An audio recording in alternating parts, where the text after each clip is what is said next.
I love blue so much. I just love it. Today in my garden beneath a blue sky in a blue shirt, I put on blue shoes and I felt magnificent. Even the AeroGuard can on the deck chair is blue. That's an anti-mozzie spray for the uninitiated. It's a beautiful blue. In board games, if you don't let me have the blue pieces, I throw a tantrum. The tantrum is not because I don't get to be blue, it's because I know the only reason someone would take blue away from me is to see me throw a tantrum. And that's cruel. My friends use it as part of the tactical metagame to throw me off balance before we even start playing. Once a year, I play this tabletop game called Twilight Imperium. This is a highly masochistic experience. It's the most exhausting, horrible game. It's the most exhausting, horrible thing you can do to yourself. It's a grand strategy war game full of bargaining and betrayal and unfavorable dice rolls that takes about 16 hours to complete. You play those 16 hours without stopping. We get together, 8 quote-unquote friends in a dark room at 9 a.m. and we battle it out and colonize each other's planets all day and all night. No exercise, no air, greasy food. And to start this marathon of suffering without playing as blue is just too much for my infantile mind to handle. As we pull out our little battle cruisers from their Ziploc bags, someone will say, you're playing as the plant civilization, you have to play as green. To which I respond, leave me alone. Let me have this one thing before you exterminate my innocent plant children with your alien bacterial biochemical weapons.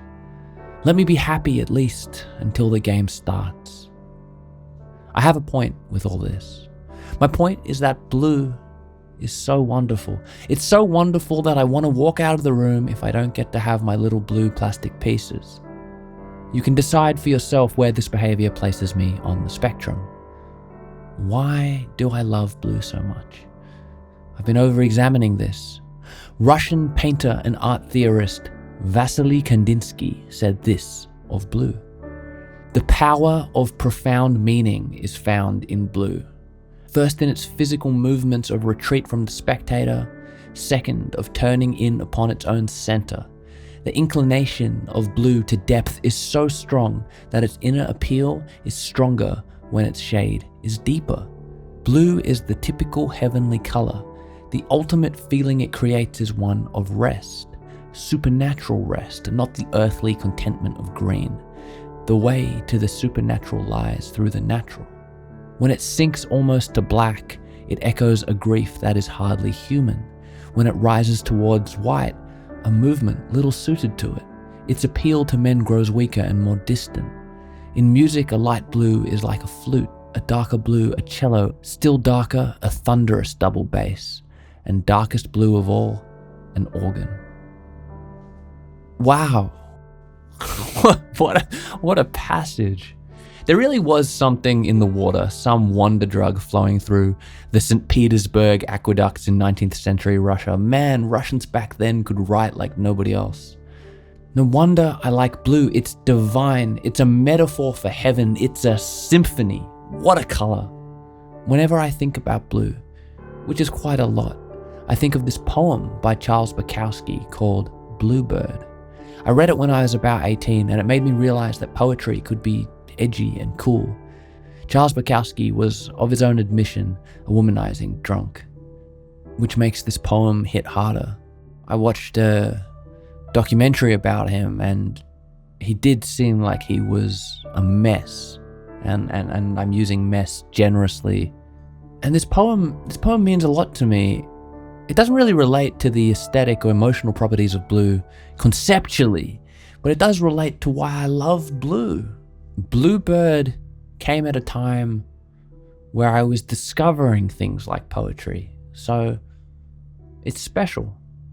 I'm going to leave you with Bluebird today because I think it's a good poem. Bluebird by Charles Bukowski. There's a bluebird in my heart that wants to get out, but I'm too tough for him. I say, stay in there. I'm not going to let anybody see you. There's a bluebird in my heart that wants to get out, but I pour whiskey on him and inhale cigarette smoke, and the whores and the bartenders and the grocery clerks never know that he's in there. There's a bluebird in my heart that wants to get out, but I'm too tough for him. I say, stay down. Do you want to mess me up? You want to screw up the works? You want to blow my book sales in Europe? There's a bluebird in my heart that wants to get out, but I'm too clever. I only let him out at night sometimes when everybody's asleep. I say, I know that you're there, so don't be sad. Then I put him back, but he's stinging a little in there. I haven't quite let him die. And we sleep together like that, with our secret pact. And it's nice enough to make a man weep. But I don't weep. Do you?